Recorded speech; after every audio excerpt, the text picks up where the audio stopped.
everyone, welcome to our YouTube channel that is Chemij। ठीक है। आज हम लोग पढ़ने वाले हैं केमिकल काइनेटिक्स। इसका हम लोग वन शॉट रिविजन करेंगे और सभी इंपॉर्टेंट फार्मूलेज और सभी कॉन्सेप्ट को मैं रिवाइज करवाऊंगा। आई होप आप लोगों ने कभी ना कभी थोड़ा बहुत तो आप लोगों ने पढ़ा होगा, तभी आपको ये ज़्यादा इंटरेस्टिंग और मज़ेदार लगने वाला है। ठीक। पेन कॉपी निकाल लो, जल्दी से शुरू करते हैं। Chemical kinetics, chemical and kinetics. Kinetics मतलब कि यहाँ पर हम लोग रेट के बारे में डिस्कस करेंगे। किसके बारे में? रेट के बारे में।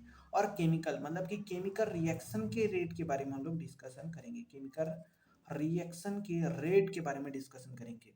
जो आयनिक रिएक्शन होते हैं वो बहुत ही फास्ट होते हैं। आयनिक रिएक्शन बहुत ही फास्ट होते हैं। एसिड बेस रिएक्शन भी बहुत फास्ट होते हैं। एसिड बेस रिएक्शन भी क्या होते हैं? फास्ट होते हैं। लेकिन कुछ ऐसे रिएक्शन होते हैं जो बहुत स्लो होते हैं। जैसे आप लोगों ने एस्टेरिफिकेशन रिएक्शन आप लोगों ने देखा होगा, जो काफ़ी स्लो होता है। ठीक है, बहुत धीरे धीरे होता है। ठीक है। लेकिन मान लो आप लोगों ने सिल्वर नाइट्रेट लिया और उसमें आप लोगों ने KCl डाला, तो तुरंत ही AgCl का प्रेसिपिटेट बन जाता है with in a micro second, बहुत तुरंत। ठीक है। सिमिलरली एसिड बेस आप लोगों ने HCl में NaOH डालोगे, तुरंत आप लोग को वाटर बन जाएगा और सॉल्ट बन जाएगा। दैट इज बहुत ही फास्ट होता है। लेकिन कुछ रिएक्शन बहुत ही स्लो होते हैं। इवन दो कई ऐसे भी रिएक्शन होते हैं जिनको कंप्लीट होने में कई कई मतलब कि क्या होता है, कई दिन लग जाते हैं। 1-2 दिन तक रिएक्शन चलते ही रहता है। ठीक है। आप लोग अपने टीचर से पूछिएगा, कुछ ऐसे रिएक्शन भी होते हैं जिनमें क्या होता है, 1-2 दिन भी लग जाते हैं रिएक्शन को कंप्लीट होने में। ठीक है। और ये जो हम लोग रेट डिस्कस करेंगे, अब इसमें क्या होता है, ये कई सारी चीज़ों से अफेक्ट होता है। जैसे कई बार आप लैब में एक्सपेरिमेंट करोगे तो आप लोग क्या करोगे, अगर रिएक्शन फास्ट नहीं हो रहा है तो आप उसको हीट कर दोगे। हीट करने की वजह से रेट ऑफ रिएक्शन क्या हो जाता है, इंक्रीज हो जाता है। ठीक है। हीट करने से रेट ऑफ रिएक्शन बढ़ जाएगा। या फिर आप लोग क्या करेंगे, उसमें क्या करोगे, उसका कंसंट्रेशन को चेंज करोगे तो भी उसका रेट ऑफ रिएक्शन इंक्रीज हो जाएगा। कंसंट्रेशन चेंज करोगे तो भी हो जाएगा। आप डाइल्यूट करोगे, कुछ एक्स्ट्रा कैटलिस्ट डालते हो आप लोग, कई बार क्या होता है कैटलिस्ट डाल देते हो तो आप लोग का रेट जो है बहुत ही बढ़ जाता है। तो ये सब पढ़ेंगे हम लोग। Rate of a chemical reaction, मान लो अगर हमारे पास कोई रिएक्टेंट है, वो प्रोडक्ट में क्या हो रहा है, कन्वर्ट हो रहा है। ठीक है। तो नेक्स्ट सेकंड, तो अगर प्रोडक्ट में कन्वर्ट हो रहा है तो इसके लिए हम लोग रेट ऑफ रिएक्शन को कैसे लिख सकते हैं। मान लो कोई रिएक्टेंट है। ठीक है, कोई रिएक्टेंट है और वो किस में जा रहा है, प्रोडक्ट में जा रहा है। ठीक है, किस में जा रहा है, प्रोडक्ट में जा रहा है। हम मान लो हम लोग कंसंट्रेशन लिख रहे हैं, इधर क्या लिख रहे हैं, टाइम लिख रहे हैं। सो रिएक्टेंट का कंसंट्रेशन क्या होगा, कम होते जाएगा। प्रोडक्ट का कंसंट्रेशन क्या हो जाएगा, बढ़ता जाएगा। तो जो रेट ऑफ रिएक्शन है वो होता है change in concentration of reactant with change in time. और इसी को बराबर हो सकता है change in concentration of product upon में चेंज इन टाइम। जो रिएक्टेंट का कंसंट्रेशन है वो हमेशा डिक्रीज होगा। मतलब कि मान लो शुरुआत में इसके 1 मोल थे, इसके 0 मोल थे, बाद में इसके क्या हो जाएंगे, 0.4 मोल हो जाएंगे, इसके 0.6 मोल हो जाएंगे। जितना ये घटेगा उतना ये बढ़ेगा। मतलब कि रिएक्टेंट कंसंट्रेशन हमेशा घटेगा, इसीलिए इसके सामने में नेगेटिव लाते हैं ताकि जो चेंज इन रिएक्टेंट कंसंट्रेशन है वो ओवरऑल क्या हो जाएगा, इस माइनस के साथ मल्टीप्लाई करके रेट ऑफ रिएक्शन पॉजिटिव दे। इसलिए रिएक्टेंट वाले रेट ऑफ रिएक्शन के सामने नेगेटिव ला देते हैं हम लोग। लेकिन प्रोडक्ट का कंसंट्रेशन तो बढ़ता है, तो that is change in concentration of product, तो पॉजिटिव है। ठीक। एवरेज मतलब कि हम लोग दो पर्टिकुलर टाइम पीरियड के बीच में हम लोग अगर कहीं रेट ऑफ रिएक्शन को कैलकुलेट करते हैं तो उसको बोलते हैं क्या चीज़, एवरेज रेट ऑफ रिएक्शन। लेकिन अगर कहीं मान लो हम लोग कोई पर्टिकुलर इंस्टेंट पे चेक करें, मान लो ये हो जाएगा, इस बीच में अगर कहीं चेक करें तो ये एवरेज कहलाता है। लेकिन मान लो अगर कहीं एकदम शार्प पॉइंट इसी पॉइंट पे है ना, इसी पॉइंट पे हम लोग अगर कहीं रेट ऑफ रिएक्शन को कैलकुलेट करें, ठीक है, तो इसको बोलते हैं इंस्टेंटेनियस रेट ऑफ रिएक्शन। जो होता है negative of change in concentration of reactant in a unit time, जो बराबर होता है change in concentration of product in a unit time. Delta T मतलब कि बोल सकते हैं कि 10 मिनट से 12 मिनट के बीच में कितना कंसंट्रेशन चेंज हुआ ये। लेकिन डेल्टी लगा दिया मतलब कि very small change in a micro second, in a milli second, that is very small time period के लिए अगर कहीं कितना कंसंट्रेशन चेंज हो रहा है उसको हम लोग बोलते हैं इंस्टेंटेनियस रेट। ठीक है। अब मान लो स्टोक्योमेट्री आ गया, जैसे ये है ए प्लस बी गिविंग यू सी। मतलब कि स्टोकियोमेट्री है स्मॉल ए स्मॉल बी स्मॉल सी है और ये क्या है रिएक्टेंट है कोई रिएक्शन है तो इसके लिए रेट ऑफ रिएक्शन हो जाता है माइनस का अब रिएक्टेंट है ए और बी तो इन दोनों के सामने माइनस आ जाएगा सी प्रोडक्ट है तो इसके सामने पॉजिटिव आ जाएगा स्टोकियोमेट्री जो है इनवर्स में आ जाता है 1/a डिल ए इसको बोलते हैं डेल सॉरी डेल ठीक है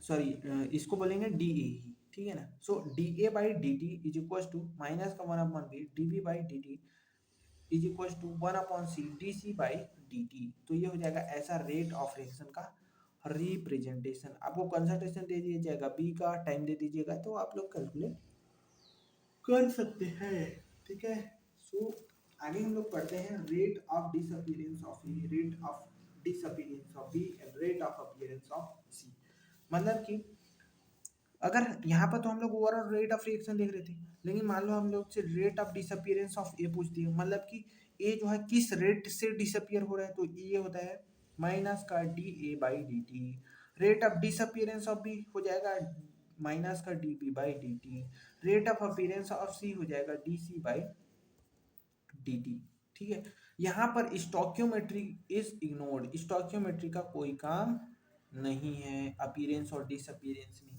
आगे जो रेट ऑफ रिएक्शन है वो डायरेक्टली प्रोपोर्शनल होता है नंबर ऑफ कोलिजन के तो जैसे हम लोग टेम्परेचर बढ़ाते हैं तो नंबर ऑफ कोलिजन बढ़ता है between the reactant molecule and the rate of reaction is increased और ये directly proportional number of molecules per unit volume मतलब कि यहाँ पर किसी न किसी तरीके से कंसंट्रेशन की तरफ इशारा कर रहे हैं कि कंसंट्रेशन भी रेट ऑफ रिएक्शन को क्या करते हैं इफेक्ट करता है बढ़ाता है ठीक है आगे है अलग अलग फैक्टर्स हम लोग डिस्कस करेंगे कि कौन कौन से फैक्टर से रेट अफेक्ट होता है तो इसमें सबसे पहला आता है effect of concentration on rate of reaction effect of concentration on rate of reaction जिसमें हम लोग सबसे पहले पढ़ते हैं लॉ ऑफ मास एक्शन और दूसरा हम लोग पढ़ेंगे rate law expression law of mass action क्या बोलता है जैसे लॉ ऑफ मास एक्शन क्या है थ्योरेटिकल कॉन्सेप्ट है कौन सा कॉन्सेप्ट है भाई थ्योरेटिकल थ्योरेटिकल क्या होता है थ्योरेटिकल मतलब कि जो थ्योरेटिकल है मतलब कि वो एक्चुअल में करेक्ट हो भी सकता है और कुछ डेविएशन प्रैक्टिकल करने पर हम लोग पा भी सकते हैं लेकिन जो रेट लॉ एक्सप्रेशन है ये टोटली प्रैक्टिकल है और ये ही सही है यही सही है ठीक है थ्योरेटिकल नहीं है जैसे लॉ ऑफ मास एक्शन में लॉ ऑफ मास एक्शन जैसे हम लोग A plus B B given you C plus D D small C ये सब स्टोकियोमेट्री है ये सब कंसंट्रेशन रिएक्टेंट है ये प्रोडक्ट है सो रेट ऑफ रिएक्शन जो डायरेक्टली प्रोपोर्शनल हो जाएगा रिएक्टेंट की concentration raise to the power of their stoichiometry A और बी के पावर में रेज हो जाएगा लेकिन रेट लॉ एक्सप्रेशन क्या बोलता है रेट लॉ एक्सप्रेशन बोलता है कि ये जो एक्स और वाई जो है ये स्टोकियोमेट्री के बराबर हो भी सकता है और नहीं भी हो सकता है जरूरी नहीं है कि ये क्या करे ये उसके पावर में रेज हो उसका स्टोकियोमेट्री लेकिन लॉ ऑफ मास एक्शन बोलता है कि उसके क्या बोल सकते हैं उसके पावर में रेज होगा लेकिन रेट लॉ एक्सप्रेशन ऐसा नहीं बोलता है ये थ्योरेटिकल है ये एक्सपेरिमेंटल है ये हमेशा ट्रू होता है ये कभी कभी ट्रू होता है ठीक है आप लोग को आगे समझाऊंगा कि ये जो है लॉ ऑफ मास एक्शन ये कब ट्रू होता है ये एलिमेंट्री रिएक्शन के लिए ट्रू होता है ये एलिमेंट्री रिएक्शन मतलब सिंगल स्टेप रिएक्शन एलिमेंट्री मतलब सिंगल स्टेप रिएक्शन के लिए ट्रू होता है और ये कॉम्प्लेक्स रिएक्शन एलिमेंट्री रिएक्शन सभी के लिए ट्रू होता है आगे पढ़ते हैं unit of rate of reaction rate of reaction आप लोग को मैं पढ़ाया था क्या होता है it is the change in concentration of reactant minus लगा देते हैं ताकि रेट ऑफ रिएक्शन पॉजिटिव में आए अपॉन में टाइम ठीक है minus D R by d T so change in concentration मतलब कि कंसंट्रेशन का यूनिट दैट इज ऊपर में मोल पर सेकेंड ऊपर में क्या है मोल सॉरी मोल पर सेकेंड बोल रहा हूँ ऊपर में मोल पर लीटर कंसंट्रेशन क्या होता है मोल पर लीटर और नीचे में क्या है टाइम टाइम की में होता है second so overall this becomes mole per litre पर सेकेंड जब हम लोग इस प्रोपोर्शनैलिटी को हटाते हैं तो हमारे पास एक कांस्टेंट आता है जिसको हम लोग बोलते हैं रेट कांस्टेंट क्या बोलते हैं इसको रेट कांस्टेंट और ये जो रेट कांस्टेंट है इसका जो यूनिट है वो ऑर्डर ऑफ रिएक्शन पे डिपेंड करता है आगे मैं आप लोग को पढ़ाऊंगा ऑर्डर ऑफ रिएक्शन क्या होता है जैसे यहाँ पर बता देता हूँ जैसे हम लोगों ने वहां पर लिखा था जैसे हम लोगों ने ए प्लस बी है it is giving you c ठीक है और रेट ऑफ रिएक्शन का इक्वेशन हो जाएगा ठीक है रेट लॉ एक्सप्रेशन के according that is k a की पावर एक्स बी की पावर वाई तो order of reaction is the sum of power of reactant concentration in the rate law expression, मतलब कि ऑर्डर ऑफ रिएक्शन जिसको n से denote करते हैं वो हो जाएगा सम ऑफ एक्स एंड वाई। खत्म कहानी। ओके। ओके, आगे पढ़ते हैं हम लोग रिएक्शन के बारे में, जो एलिमेंट्री भी हो सकता है और कॉम्प्लेक्स भी हो सकता है। मतलब क्या समझिए, एक सेकेंड, मैं तो भूल ही गया, आप लोग को तो यूनिट भी बताना है रेट कांस्टेंट का। ओहो मिस्टेक। सो रेट कांस्टेंट का यूनिट क्या होगा? सो ये होता है मोल पर लीटर की पावर, यहाँ पर मोल्स पर लीटर है ना, it is mole per litre की पावर 1 - n सेकेंड इनवर्स। तो मान लीजिए आप लोग का अगर कहीं फर्स्ट ऑर्डर ऑफ रिएक्शन है, क्या है, फर्स्ट ऑर्डर ऑफ रिएक्शन है, या फिर जीरो ऑर्डर ऑफ रिएक्शन है। फॉर एग्जांपल आपका जीरो ऑर्डर ऑफ रिएक्शन, तो एन को जीरो पुट करो, यहाँ पे एन को जीरो पुट करोगे तो आपका आंसर आ जाएगा मोल पर लीटर पर सेकेंड। लेकिन आपका ऑर्डर वन है तो 1 - 1 क्या हो जाएगा, जीरो, और किसी भी का पावर जीरो होता है तो वो हो जाता है 1 के बराबर, तो आपका बचेगा सिर्फ सेकेंड इनवर्स। आप लोग इसमें कोई भी ऑर्डर का एन का वैल्यू पुट करते जाइएगा, आप लोग का यूनिट मिल जाएगा। तो जीरो ऑर्डर ऑफ रिएक्शन के लिए यूनिट मोल पर लीटर पर सेकेंड, फर्स्ट ऑर्डर के लिए हो जाएगा सेकेंड इनवर्स, ठीक है, और सेकेंड ऑर्डर के लिए लीटर पर मोल पर सेकेंड। आप सॉल्व करके देखिएगा। ओके, मैं छोड़ रहा हूँ आगे। अगर कहीं आप लोग को ऑर्डर निकालना है, कहाँ से यूनिट दे दिया आप लोग को, मान लो मोल पर लीटर पर सेकेंड ये दे दिया, आप लोग को ऑर्डर निकालना है कि ये कौन से ऑर्डर का है। तो आप लोग को क्या करना है, पावर ऑफ लीटर निकालना है, ठीक है, पावर ऑफ लीटर निकालना है, ठीक है। उसमें टाइम के यूनिट को माइनस कर देंगे, जैसे power of litre is -1 minus time का यूनिट है -1 that is -1 + 1 that is zero, मतलब कि ये किस ऑर्डर का है, ये जीरो ऑर्डर का है, ऐसे, ठीक है। ऑर्डर ऑफ रिएक्शन तो हम लोगों ने पढ़ लिया। अब दो प्रकार के रिएक्शन हो सकते हैं, एक होता है एलिमेंट्री, दूसरा होता है कॉम्प्लेक्स। एक होता है एक होता है एलिमेंट्री, दूसरा होता है कॉम्प्लेक्स। एलिमेंट्री मतलब कि सिंगल स्टेप रिएक्शन, एलिमेंट्री मतलब कि सिंगल स्टेप रिएक्शन, और कॉम्प्लेक्स रिएक्शन मतलब होता है it is a multiple step reaction, it is multiple step reaction. Single step reaction मतलब कि वो रिएक्शन जो एक ही स्टेप में हो जाए, मतलब कि सीधा ए प्लस बी मिलके सीधा प्रोडक्ट सी बना दे, इसको बोलते हैं सिंगल स्टेप रिएक्शन। और ऐसे केस में जो रेट ऑफ रिएक्शन होता है वो कंसंट्रेशन ऑफ रिएक्टेंट की पावर डायरेक्टली उसका स्टोइकियोमेट्री, जैसे इसका स्टोइकियोमेट्री 1 है तो 1, इसका स्टोइकियोमेट्री 1 है तो 1, तो ये डायरेक्टली हम लोग लिख सकते हैं। तो एलिमेंट्री रिएक्शन के केस में स्टोइकियोमेट्री को डायरेक्टली हम लोग यूज कर सकते हैं रेट लॉ एक्सप्रेशन लिखते हैं। कॉम्प्लेक्स रिएक्शन के केस में ऐसा नहीं होता। यहाँ पर मान लो ए प्लस बी कुछ बना, एक इंटरमीडिएट बना एक्स, फिर ये एक्स जो है वो बना सी। यहाँ पर जो एक्स है ये क्या है, इंटरमीडिएट है, ये क्या है, इंटरमीडिएट है, मतलब कुछ बना होगा उसके बाद वो क्या बना, प्रोडक्ट सी बना। और मान लो कि शुरू वाला जो स्टेप है वो क्या है, स्लो है। शुरू वाला सॉरी, शुरू वाला मान लो फास्ट है, सेकंड वाला स्लो है, या फर्स्ट वाला फास्ट है, दूसरा वाला स्लो, मान लो फर्स्ट वाला फास्ट है, सेकंड वाला क्या है, स्लो है।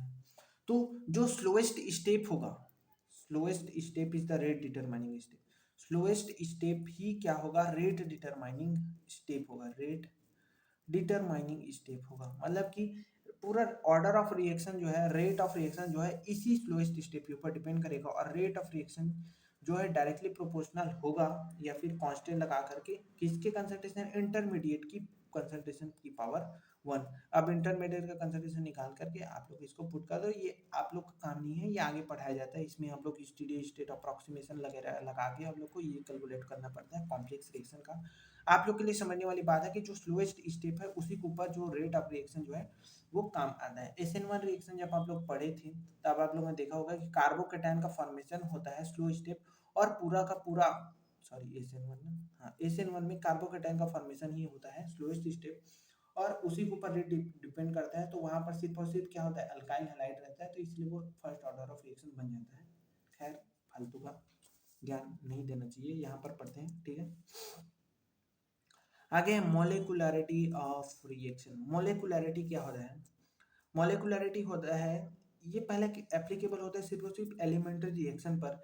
ये होता है नंबर ऑफ एटम आयन और molecule that collide simultaneously to bring about a chemical transformation. मतलब कि मान लो अगर कहीं दो मॉलिक्यूल ए कोलाइड हुए एक दूसरे के साथ साइमल्टेनियसली और बना कोई प्रोडक्ट पी, तो इसके लिए मोलिकुलैरिटी हो जाएगा 2। अगर कहीं ए प्लस बी प्लस सी कोलाइड करके साइमल्टेनियसली कोलाइड किए और साइमल्टेनियसली कोलाइड करके कोई प्रोडक्ट बना, तो इसका मोलिकुलरिटी होता है 3। क्या होता है? मोलिकुलरिटी 3।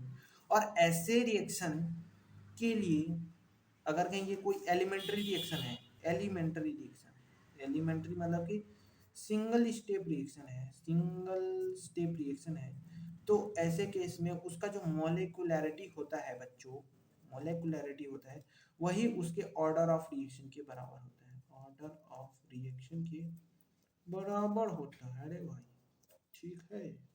तो इसके लिए मोलिकुलरिटी 2, इसके लिए मोलिकुलरिटी 3। मोलिकुलरिटी जनरली आपको 3 से ज़्यादा नहीं देखने को मिलता है, क्योंकि बहुत कम चांसेस होता है कि 3 से ज़्यादा एटम या मॉलिक्यूल कोलाइड होके प्रोडक्ट बने। ठीक है। और ये मोलिकुलरिटी कभी भी फ्रैक्शन नहीं हो सकता, it can not be fraction. आप कोई ऐसा थोड़ी कि एक मॉलिक्यूल और आधा मॉलिक्यूल कोलाइड करके प्रोडक्ट बना दिए, नहीं, ऐसा थोड़ी होता है। So molecularity can not be fraction, can not be, cannot be the fraction। okay guys, okay बोलो guys। सो गाइज हम लोगों ने ये कर लिया गाइज। गाइज आगे बढ़ते हैं। सो आगे है ऑर्डर और मॉलिकुलरिटी के बीच में डिफरेंस देख लेते हैं क्या क्या क्या होता है। सो ऑर्डर जो है वो एलिमेंट्री रिएक्शन और कॉम्प्लेक्स रिएक्शन दोनों के लिए एप्लीकेबल है, और ये एक्सपेरिमेंटली डिटरमाइंड चीज है, एक्सपेरिमेंटली डिटरमाइंड चीज है। ठीक है। लेकिन molecularity is a theoretical concept, और ये क्या होता है सिर्फ और सिर्फ एलिमेंट्री रिएक्शन के लिए अप्लाई होता है, कॉम्प्लेक्स रिएक्शन के लिए अप्लाई नहीं होता है, सिर्फ और सिर्फ एलिमेंट्री या फिर जिसको हम लोग सिंगल स्टेप रिएक्शन बोलते हैं उसको होता है। और ऐसे केस में जो मोलिकुलरिटी होता है वही उसके ऑर्डर के बराबर भी हो जाता है, वही उसके ऑर्डर के बराबर भी हो जाता है। ये एप्लीकेबल नहीं होता है कॉम्प्लेक्स रिएक्शन के लिए।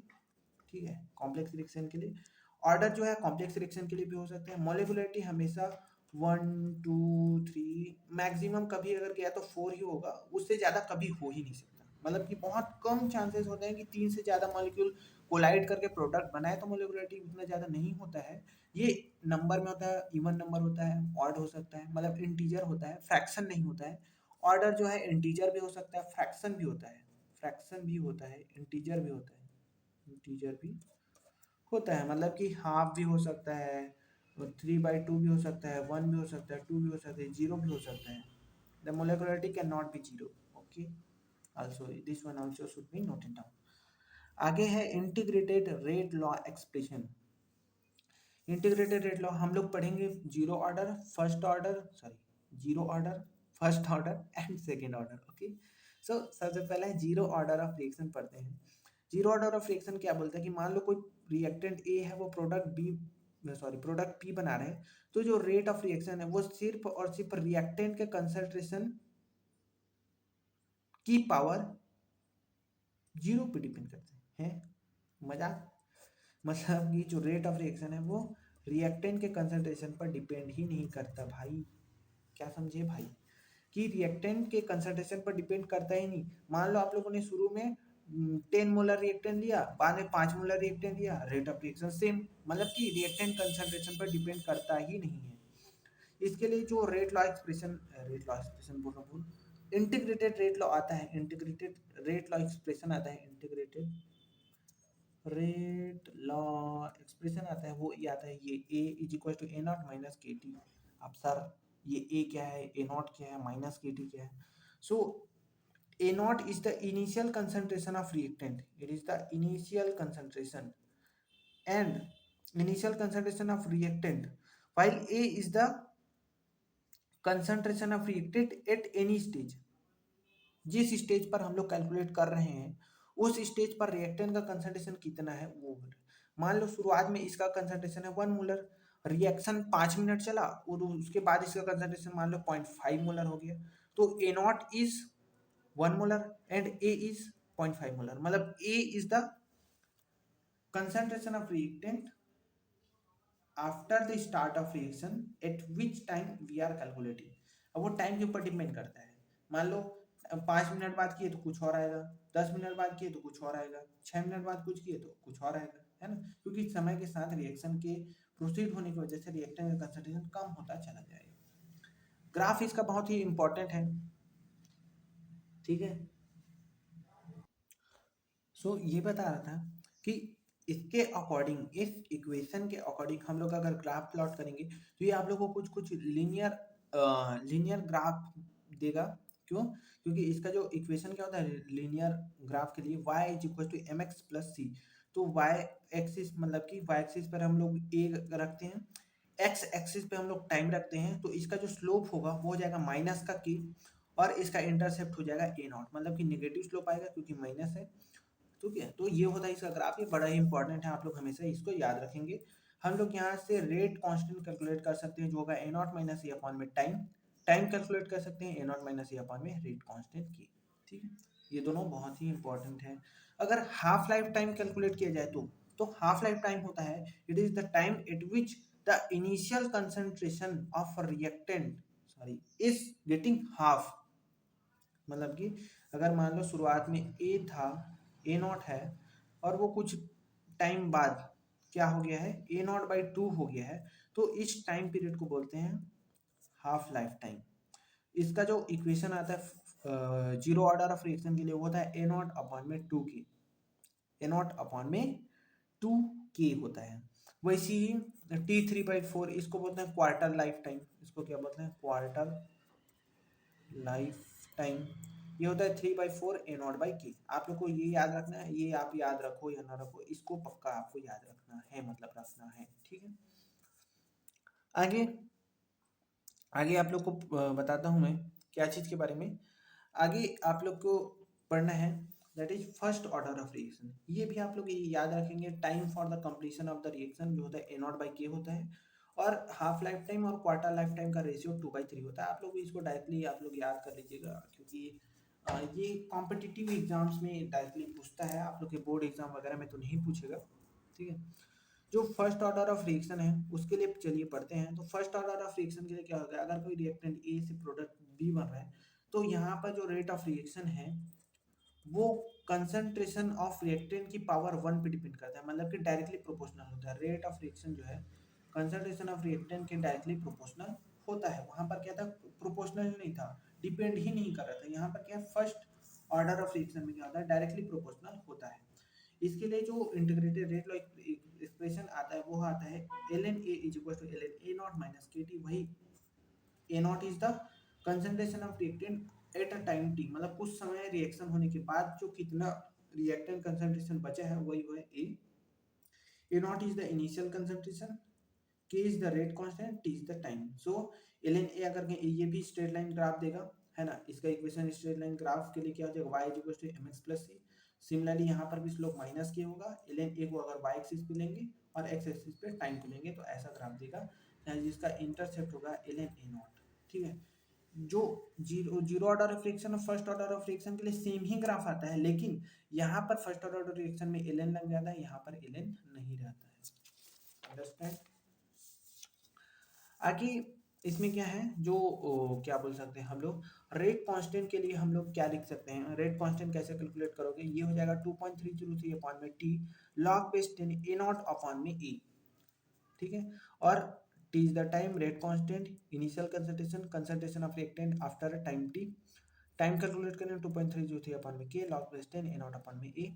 half lifetime is the time at which the initial concentration is half sorry the concentration of reactant is half to that of initial concentration।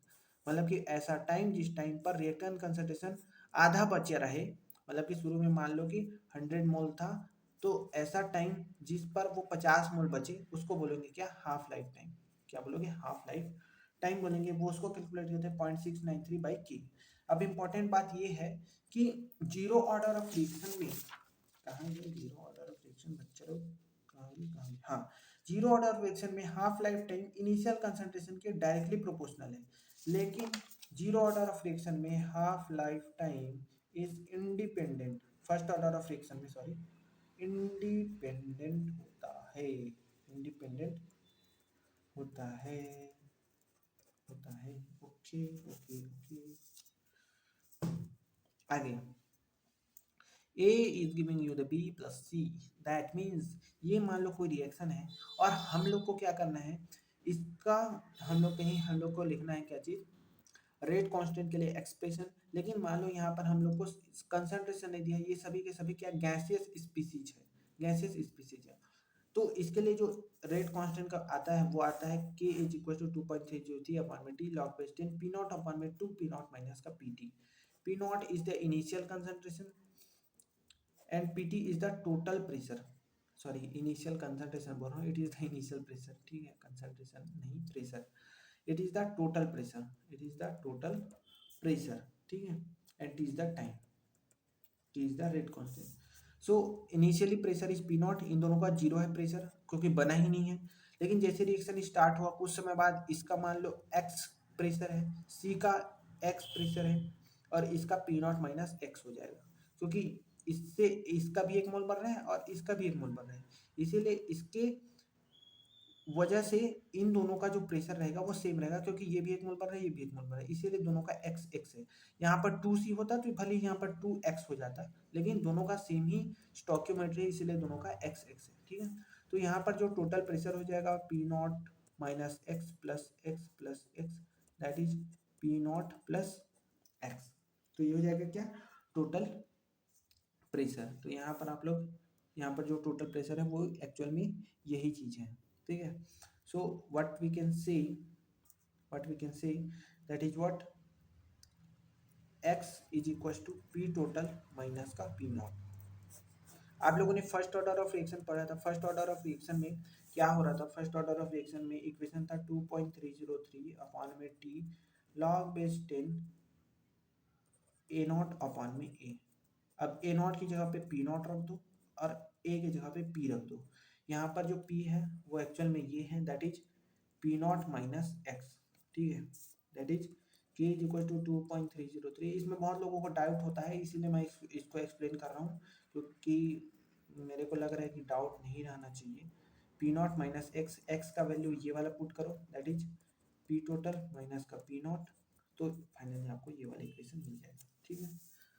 आगे है pseudo first order of reaction. Pseudo first order of reaction मतलब कि ऐसा reaction जो first order reaction की जैसे दिखता नहीं है लेकिन होता है क्या मतलब, जैसे इसको देखो, इसमें जो रेट ऑफ रिएक्शन है वो कंसंट्रेशन ऑफ एस्टर के और वाटर के डायरेक्टली प्रोपोर्शनल दिख रहा है, मतलब कि ये सेकेंड ऑर्डर ऑफ रिएक्शन होना चाहिए था, लेकिन ऐसा होता नहीं है, क्योंकि यहाँ पर जो वाटर है वो एक्सेस में रहता है, तो वाटर का कंसंट्रेशन का कोई इफेक्ट नहीं होता हाइड्रोलिसिस ऑफ एस्टर में। इसीलिए ये जो रेट इक्वेशन है, रेट ऑफ रिएक्शन जो है वो के डैश एस्टर की पावर 1, मतलब कि फर्स्ट ऑर्डर ऑफ रिएक्शन बन जाता है, लेकिन दिखता है सेकेंड ऑर्डर जैसा है, इसीलिए इसको बोलते हैं pseudo first order of reaction. क्या बोलते हैं, स्यूडो फर्स्ट ऑर्डर रिएक्शन बोलते हैं। सिमिलर चीज है इन्वर्जन ऑफ केन शुगर, मतलब कि हाइड्रोलिसिस ऑफ केन शुगर। जो केन शुगर होता है उसका हाइड्रोलिसिस करते हैं तो ग्लूकोज और फ्रक्टोज बनता है। तो ये जो रेट है वो ग्लूकोज, सॉरी ग्लूकोज नहीं यार, दिट इज सुक्रोज, क्या गड़बड़ करते हैं, हाँ, तो सुक्रोज का हाइड्रोलिसिस होता है तो ग्लूकोज और फ्रक्टोज बनता है। तो इसका जो रेट है वो सुक्रोज के डायरेक्टली प्रोपोर्शनल होता है, लेकिन लगता है कि ये वाटर के कंसंट्रेशन पर भी डिपेंड करता है, लेकिन ये वाटर एक्सेस में रहता है, इसके ऊपर डिपेंड नहीं करता है, ठीक है। आगे है इफेक्ट ऑफ टेम्परेचर, जो बहुत ही इंपॉर्टेंट है, ठीक है, बहुत ही इंपॉर्टेंट है। लेकिन इससे पहले मैं आप लोग को सेकेंड ऑर्डर ऑफ रिएक्शन का इक्वेशन, इंटीग्रेटेड रेट इक्वेशन मैं आपको दिखा दूं, आप लोग उसको डायरेक्टली क्या बोल सकते हो, याद कर लो, समझ लो, जो करना है कर लो, क्योंकि ये बोर्ड एग्जाम में तो नहीं आने वाला है कंफर्म है, बट जेईई नीट में पूछ सकते हैं। सेकेंड ऑर्डर ऑफ रिएक्शन के लिए इक्वेशन होता है 1/a is equal to 1/a naught plus k t. इसमें जो रेट ऑफ रिएक्शन है वो कंसंट्रेशन ऑफ रिएक्टेंट की पावर 2 पे डायरेक्टली प्रोपोर्शनल, मतलब कि पावर 2 होता है, ठीक है। 1/a is equal 1/a naught plus k T. आपको सब पता है ए क्या है, ए नॉट क्या है, की क्या है, टी क्या है। इसका हाफ लाइफ टाइम होता है 1/a नॉट की। इंपॉर्टेंट चीज है कि इसका जो टी हाफ है वो इनवर्सली प्रोपोर्शनल होता है इनिशियल कंसंट्रेशन की। जीरो ऑर्डर ऑफ रिएक्शन में डायरेक्टली प्रोपोर्शनल था, फर्स्ट ऑर्डर में इंडिपेंडेंट था, सेकेंड ऑर्डर में क्या था, इनवर्सली प्रोपोर्शनल है, ठीक है। आगे आगे क्या है, यहाँ से आप लोग के और टी कैलकुलेट कर सकते हैं ये दोनों इक्वेशन को देख करके। इसका जो ग्राफ आता है 1/a वर्सेस टाइम का ग्राफ जो है पॉजिटिव स्लोप देता है with slope of k with an intercept of 1/a0 so directly याद रखना आपको, ठीक है, ज़्यादा टेंशन नहीं लेना है, नहीं होगा याद तो ओके बाय बाय। लेकिन इफेक्ट ऑफ टेम्परेचर का आपको बहुत अच्छे से पढ़ना पड़ेगा, बहुत ही अच्छे से, क्योंकि यहाँ से क्वेश्चन आता ही आता है। यहाँ पर जो आर्हेनियस इक्वेशन है वो बड़ा ही इम्पॉर्टेंट चीज़ है, क्योंकि जितने भी इंडस्ट्रीज हैं, जितने भी हमारे लैब में एक्सपेरिमेंट होता है, वहाँ सभी जगह पर हम लोग रेट ऑफ रिएक्शन को बढ़ाने के लिए क्या करते हैं, हीटिंग करते हैं। तो टेम्परेचर का इफेक्ट काफ़ी ज़्यादा होता है। ऐसा पाया गया है कि जनरली 10 डिग्री सेंटीग्रेड टेम्परेचर बढ़ाने से जो रेट ऑफ रिएक्शन है वो डबल हो जाता है। वो क्या हो जाता है, डबल हो जाता है। इसी के लिए हम लोग टेम्परेचर कोफिशिएंट एक चीज होता है जिसको इंट्रोड्यूस करते हैं, जो क्या बोलता है कि जो rate of reaction after increasing 10 degree centigrade upon में rate of reaction at temperature t, और 10 डिग्री सेंटीग्रेड बढ़ाने के बाद जो इसका वैल्यू आता है 2 आता है, मतलब कि क्या होता है 10 डिग्री बढ़ाने पर वो डबल हो जाता है, ऐसा करके बोलते हैं। सो कुछ रिएक्शन में डबल नहीं होता है, कुछ रिएक्शन में ट्रिपल भी हो जाता है, कुछ रिएक्शन में फ्रैक्शनल इंक्रीज होता है। सो इसके लिए जो हम लोग अगर कहीं इफेक्ट ऑफ टेम्परेचर स्टडी करते हैं तो टेम्परेचर बढ़ाने पर जो रेट कांस्टेंट आता है वो आता है rate constant eight a time T into में ये टेम्परेचर कोफिशिएंट जो 2 भी हो सकता है, जो जैसे यहाँ था, या 1.5 भी हो सकता है, 3 भी हो सकता है, मतलब वो क्वेश्चन में दिया रहेगा, two the power delta t upon में 10, मतलब कि मान लो 50 डिग्री सेंटीग्रेड है, 50 डिग्री सेंटीग्रेड इंक्रीज हुआ तो ऊपर में 50 डिवाइड बाई 10, मतलब कि ईटा की पावर 5, ये eta is what, this is eta, eta is what, the temperature coefficient. यहाँ से आर्हेनियस इक्वेशन आता है। आर्हेनियस ने एक बहुत ही अच्छा इक्वेशन दिया जो टेम्परेचर डिपेंडेंस को एक्सप्लेन करता था रेट कांस्टेंट के। हम लोग क्या कर रहे हैं, जो रेट ऑफ रिएक्शन है वो rate constant times of concentration of reactant होता है। तो टेम्परेचर बढ़ाने से कंसंट्रेशन ऑफ रिएक्टेंट पे तो कोई इफेक्ट नहीं पड़ता है, लेकिन रेट कांस्टेंट पर इफेक्ट पड़ता है, इसीलिए हम लोग रेट कांस्टेंट बढ़ाने बढ़ता है टेम्परेचर बढ़ाने से, इसीलिए रेट ऑफ रिएक्शन भी बढ़ता है। क्या समझे कि इनडायरेक्ट इफेक्ट देख रहे हैं हम लोग, टेम्परेचर बढ़ाने से रेट कांस्टेंट बढ़ रहा है, जिसकी वजह से रेट ऑफ रिएक्शन भी बढ़ता है, ठीक है। So k is equal to A e to the power minus E A upon में R T. A is what, frequency factor जिसको बोलते हैं, A is what, the frequency factor, ठीक है। A is the activation energy, R is the universal gas constant जिसका value 8.314 joule per mole kelvin, T is the temperature in kelvin, ठीक है। इसको frequency factor बोलते हैं, ये भी कांस्टेंट ही होता है, ठीक है ना।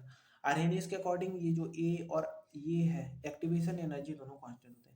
एक्टिवेशन एनर्जी क्या होता है कि मान लो कोई भी रिएक्शन हो रहा है तो उसको एक पर्टिकुलर ट्रांजिशन स्टेट से पास होना पड़ता है, एक पर्टिकुलर ट्रांजिशन स्टेट से पास होना पड़ता है, तब जाके वो प्रोडक्ट बनता है।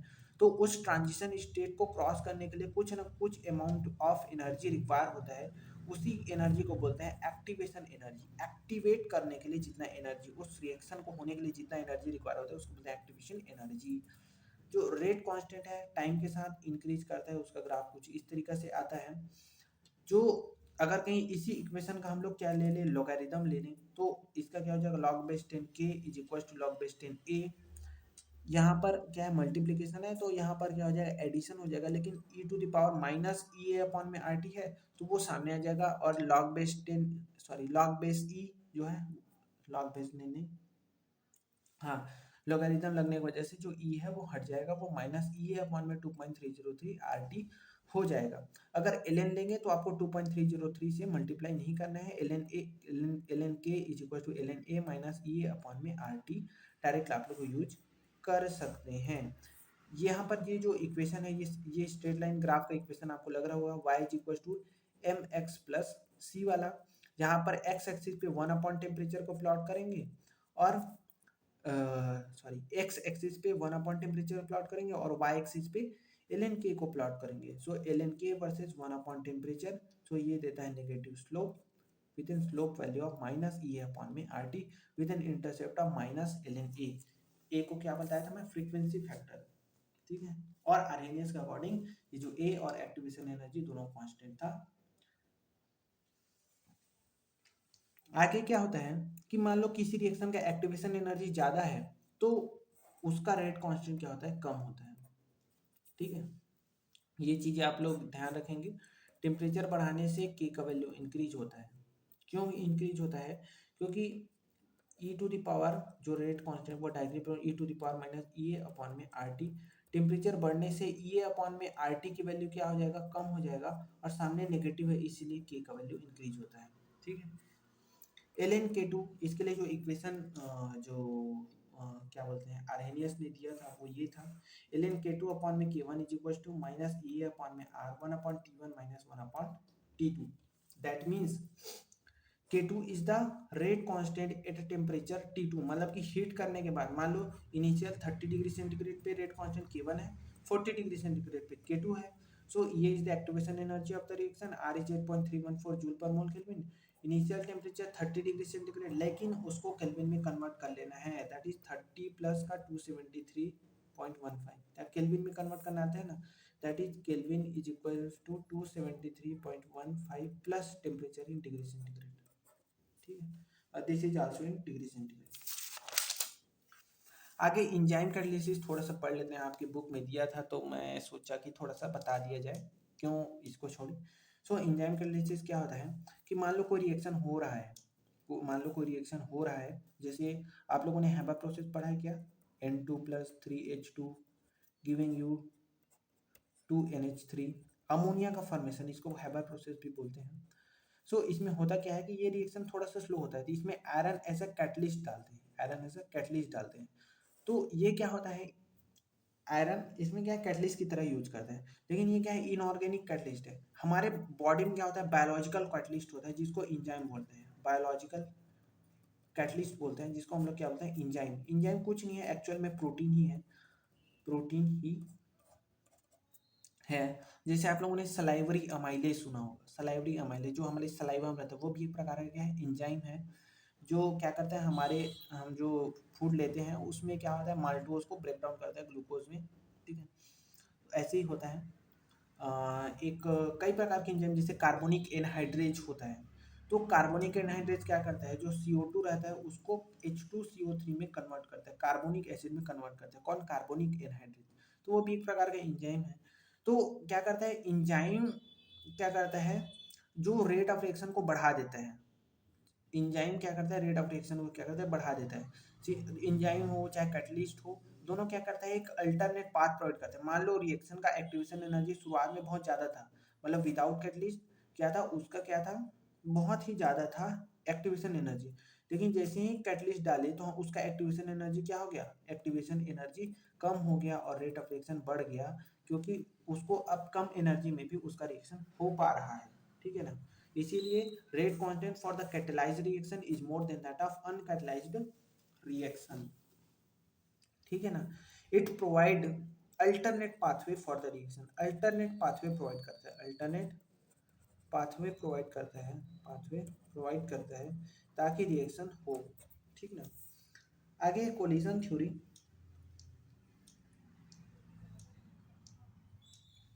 कोलिजन थ्योरी क्या बोलता है, ये बोलता है कि नंबर ऑफ कोलिजन पर सेकेंड हो रहा है पर यूनिट वॉल्यूम में, वो क्या करेगा, वो करेस्पॉन्ड करेगा रेट ऑफ रिएक्शन को, मतलब कि जो रेट ऑफ रिएक्शन है वो कुछ इस तरीके से दिखाया जाएगा, जो rate of reaction directly proportional होगा कोलिजन फ्रीक्वेंसी की और किसके, टेम्परेचर के भी। ठीक है, टेम्परेचर के भी, अगर टेम्परेचर बढ़ाएंगे तो कोलिजन बढ़ेगा, कोलिजन बढ़ेगा तो रेट ऑफ रिएक्शन बढ़ेगा, टेम्परेचर बढ़ाएंगे तो डेफिनेटली रेट कांस्टेंट बढ़ता है।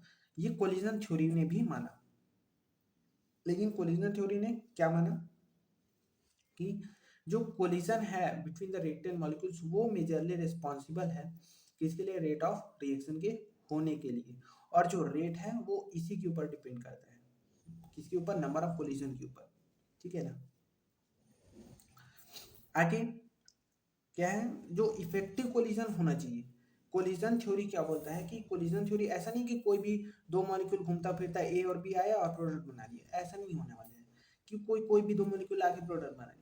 क्या करना पड़ेगा, इनको इफेक्टिव कोलिजन होना पड़ेगा। इफेक्टिव कोलिजन के लिए क्या होना चाहिए, प्रॉपर ओरिएंटेशन होना चाहिए, प्रॉपर ओरिएंटेशन होना चाहिए उसका। थ्रेशोल्ड ओरिएंटेशन मतलब कि मान लो कि इधर ए है और इधर बी है और इधर ए है और इधर बी है, तो यहाँ पर अगर नहीं ए बी के बीच में बॉन्ड बनेगा तो ऐसे टकराना चाहिए। लेकिन अगर ए बी और इधर भी बी ए है तो बी बी के बीच में बॉन्ड नहीं बन रहा है, तो इधर टकराने से कोई फायदा नहीं होगा, ये वाला टकराना सही है। तो प्रॉपर ओरिएंटेशन होना चाहिए। थ्रेशोल्ड एनर्जी मतलब कि पर्टिकुलर एक्टिवेशन एनर्जी बैरियर को वो क्रॉस करना चाहिए, एक्टिवेशन एनर्जी बैरियर को क्रॉस कर देना चाहिए। थ्रेशोल्ड एनर्जी क्या होता है मैं बताता हूँ, ठीक है। ये वाला ग्राफ देखो, इसमें मान लो ये वाला रिएक्शन है तो ये हो जाएगा आपका एक्टिवेशन एनर्जी, और ये वाला हो जाएगा इसका क्या चीज, काइनेटिक एनर्जी। तो थ्रेशोल्ड एनर्जी क्या होता है, threshold energy is the kinetic energy plus activation energy. Threshold energy को आप बोल सकते हैं कि this is the total energy of the molecule, total energy of molecule, ठीक है। आगे है प्रोबेबिलिटी और स्टीरिक फैक्टर।